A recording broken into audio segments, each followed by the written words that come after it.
You're listening to the My Hair Ain't Nappy podcast, where I'll be giving valuable insight and thought-provoking perspectives about the connections between our hair and how we live our daily lives. I know that many of you have heard people talking about Jerry curls and pressing curls, high top fades and sporting waves, the best products for your hair, and so much more. But what you haven't heard is how our hair can be a full reflection of what's going on in our hearts, what's going on in our minds, what's going on in our bodies, and what's going on in our souls. I'm your host, Darius Peace, and I'm excited to be your weekly guide on the journey to having better hair and a better life.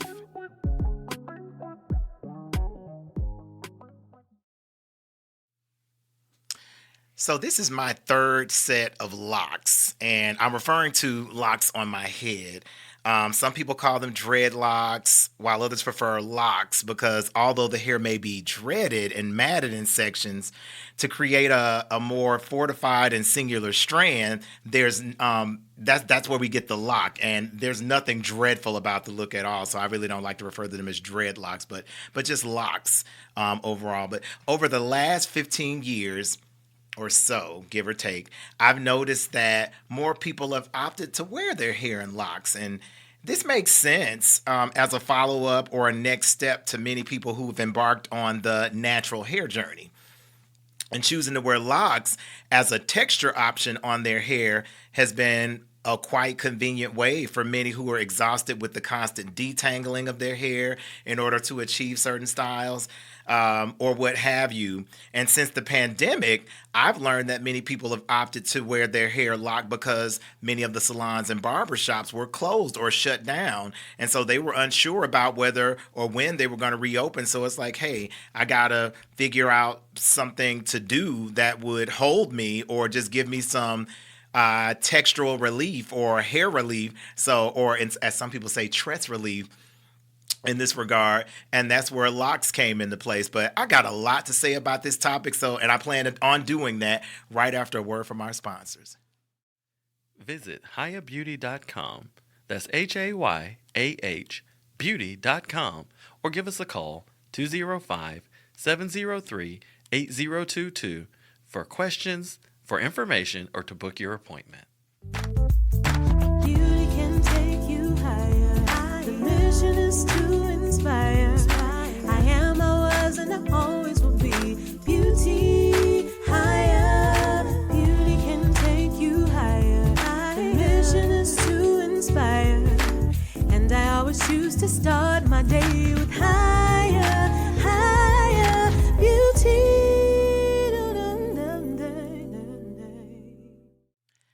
I often have people coming to me expressing concerns about thinning or excessive shedding with their hair. And whenever this happens, I most commonly refer them to retexturizing their hair with locks. And I say retexturizing because there are a lot of people, when they think about locks, they think, oh, that's a unique hairstyle. But locks are not a style. Locks is a texture of hair. So there's several textures that you have. You have your coily texture, you have your curly texture, you have your wavy textures, you have your straight textures, and then you have your lock textures. And there's this huge misconception out there that locks are exclusive to Black folks' hair. But any hair that will mat or tangle can lock and will lock. And there are a lot of things that I absolutely adore about locks, which is why I usually refer people who are experiencing thinning or shedding to the lock. It's because there's so many benefits. And we're going to get into that, as we get into this podcast. But this is usually my first go-to because my experience has shown me that locks are less likely to shed in the way that loose hair does.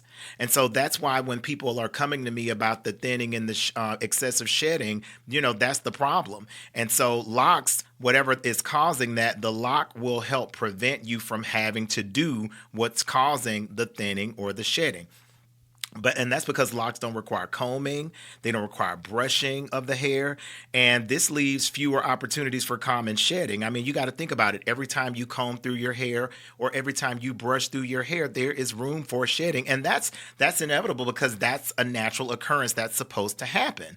So, I mean, I'm not demonizing the shedding. I'm just saying when you're thinning, one of the goals is retention. And even when you go and visit a dermatologist, which I want to pause right there, for anybody out there who is experiencing excessive thinning or shedding, please make your first move once you see that that's happening. Go to the dermatologist so that they can further and medically assess what's going on in your body, because there are a lot of people who say, well, I went to my hairstylist and they said this, or I talked to my mom or my grandma and they said it was hereditary. I talked to my dad and he said that he started thinning at this time. And although those could be reasons, we want to get a medical diagnosis to ensure that there's nothing more going on in the body, because we have to always be mindful that hair grows from the inside out, and whatever's going on with your hair is usually indicative of something going on in the body, and it's best to get a medical assessment done. Just wanted to put that out there.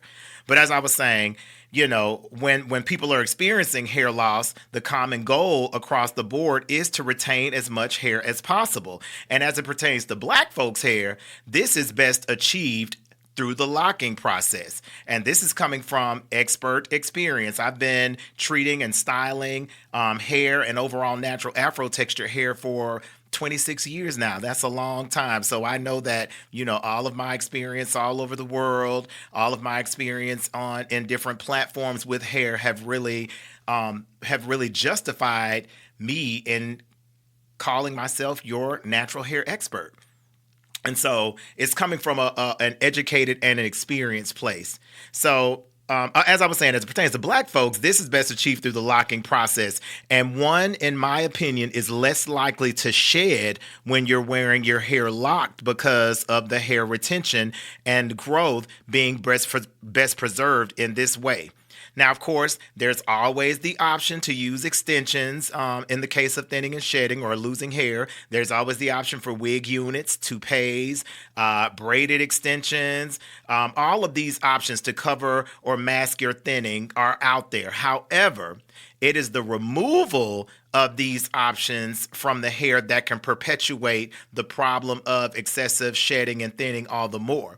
And the removal process of most extension installations result in a lot of shedding. So if anybody's ever had a sew-in weave or a micro, what is it called? A micro linking or any form of tape-ins, any form of extension, you'll notice that every time you remove that installation, hair is following the removal. So that's one of the reasons that I don't put it top of my list when it comes to suggesting style options for people experiencing hair loss. Therefore, the purpose of concealing one's area of concern can be harder to do when you're executing these style options with the weaves and the wigs and all that stuff. And even with the wig, a lot of people will think that wigs and weaves are the same, but they're really not. Like a weave will allow you to get a little more air to the scalp than a wig will. A wig is like a hair hat for real. And so, you're just not getting that same oxygen flow. And sometimes they can be tight. And if you're a woman going through the change, you're going to be burning up. So there's a lot to it. And although suggesting locks as a solution for hair loss is my go-to, there are a lot of people who are very resistant to this option. And one of the most common responses that I hear to the suggestion is, yeah, I don't want to commit to locks. I like to change up my hair too much. That's too much of a commitment to me. And it's the commitment that is the biggest fear factor with locks. And the funny part about people saying that, I've heard so many people, women, and not really men, but definitely women say, yeah, I don't want to lock my hair. I like to, wear my hair this way and wear my hair that way. And they're these same women. I'm like, wait a minute. Now you've been wearing the same bob for 15 years. You've been wearing the same ponytail for 25 years. You rarely ever change your hair. I don't think that that's the case. Like, you're committed to that. And then if the bob worked when your hair was fuller, the bob is not working now that you're losing so much hair at the top. So it's not the same. So although you may be committed to that and versatility, you're not really showcasing versatility, and you're really not able to wear your hair in that style and it be your best look anymore. But it's the commitment that's the biggest fear factor with the locks, so people say. And I never hear anyone express concerns of commitment with any other hairstyle.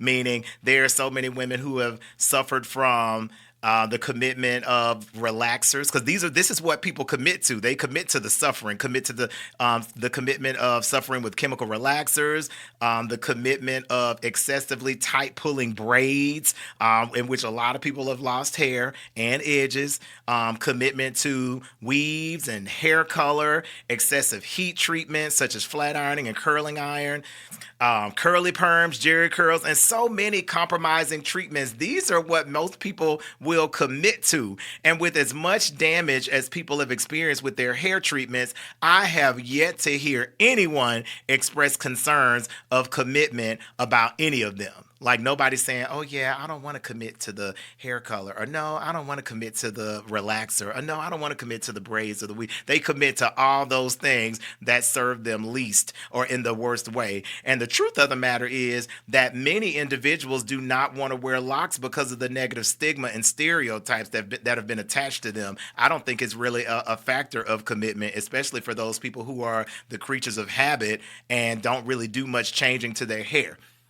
Now, I know historically, locks have been frowned upon and even demonized in many cases. And in the same way that natural afro curl and coil textures have been deemed as unkempt, unprofessional, locks have always been placed at rock bottom of the totem pole of beauty and hair care standards. And fortunately, in recent years, we've seen more presentations of variations of locks, giving people more options to choose from. And options that can be a more compatible fit for their desired aesthetic or their professional lifestyle. So we've got traditional locks, and right now I'm just talking about the different aesthetics that people can choose with locks. We've got traditional locks, which are the most common ones that we've seen historically.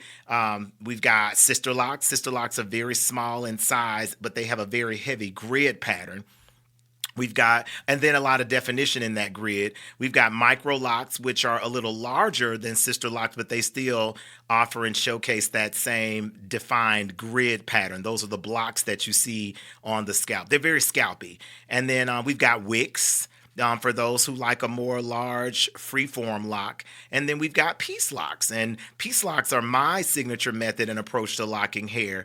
Piece locks are similar to sister locks and micro locks in size. They're very small, but they don't have that grid pattern or that scalpy definition or exposure that you'll find with those other lock options. And, I think that and know that piece locks present a more naturally occurring aesthetic that mimics what the hair naturally grows looking like. It doesn't showcase scalp, and I really don't like scalp. So there's very little to no scalp exposure and always a high showcase of a curly style definition with it. But, there are just more options out there for people to choose from, and retexturizing hair into locks, in my opinion, really is the best way to conceal any areas of concerns without excessive traction, heavy pulling, or loss from removal.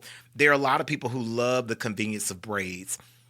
And the thing about braids is, braids are fine. It's the removal that is the culprit for all of the drama and the trauma that people experience. Once they start taking those individual braids out, if there's any residue left at the root, combing that out will usually also bring some hair with it. And a lot of people experience a lot of heavy, unnecessary shedding when they're removing the braids. But opting for braids as a constant style is it's a showcase of that's what locks are able to offer. Like, braids are what I call counterfeit locks. Like, if you're gonna go with braids, then you might as well go with your hair and allow it to grow healthier and stronger in the form of locks. So again, this is just my opinion, and I'm unapologetic in my advocacy for locks. I know tried and true that they really work regarding hair retention for those who are experiencing hair loss. So let me be clear. This message is for people who are experiencing hair loss, excessive shedding and thinning, and their hair is just not getting any thicker. Matter of fact, I always tell people, as we get older, ain't nobody hair getting thicker. That's just the truth. And that's just what comes along with life. So there's nothing like being able to wear your own hair. And even those who may have experienced a complete thinning at the top, but grow a full lush head of hair around the sides and the back of their hair, locks are really good in those areas, because now we can really grow your hair to good length to be able to best conceal whatever your area of concern is. So I'm just an advocate for it, and I know that for people who are experiencing thinning at the top can benefit from that. And this really goes beyond race. If you're somebody with hair and you're looking for a look, let's redefine what beauty standards are and give you a look that is more compatible with where you are right now, because what used to work may not be working anymore, and we've got to figure something out. And I don't want to hear anybody else say, first of all, there's nothing like wearing your own hair when it is an option. But I don't want to hear anybody else say anything about commitment issues being a concern for their hairstyle. Most of the time, people who tell me that they don't want to commit to what will best serve them usually showcase those same behavioral patterns in their lives and in their overall mindset, just in all the areas of their lives. People, or I'll say collectively speaking, we have a tendency to commit to things that are not best for us. I'm going to say it again for the people in the back who couldn't hear me. A lot of times we will commit to things that do not best serve us. For example, I mentioned earlier about all the harmful hair treatments that are tried and proven to take the hair out. And we have no problem committing to those. I mean, they've proven to be detrimental to our overall hair growth and preservation, yet we still do these same styles over and over again, and we still desire them, yet we still also allow ourselves to be addicted to it. And nevertheless, we allow the commitment of these things to lead us into suffering in some way, shape, or form. And we also tend to do this in other areas of our lives. We do it in relationships. We do it in our professions. We do it in other places. We do it with other things. The thing is, we've got to open our eyes and open our minds to committing to what is going to overall best serve us. Even if it's uncomfortable to do so in the beginning, I believe that committing to what is best for us is also an act of best committing to ourselves. That's what our commitment focus should be. It should be committing to ourselves as best we can. And this can be exemplified by giving ourselves the best options and treatments for optimal results in every part of our lives. So moving forward, let's all commit to what I call good parallels in our lives. Let's allow our hair to be a reflection of the good that's going on in our hearts, the good that's going on in our minds, the good that's going on inside of our bodies, and the good that's going on in our soul. And so if choosing locks as a style commitment is not for you, that's fine. Just make sure that the showcase of whatever style you're choosing is exemplifying healthy self-care and self-preservation, because that's what it's all about.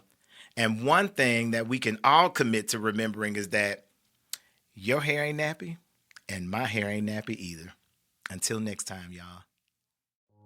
Thank you for listening to the My Hair Ain't Nappy podcast. Reach out to us on social media. We're on TikTok and we're on Instagram at the My Hair Ain't Nappy podcast. We want to hear your stories. Until next time, love you and love your hair.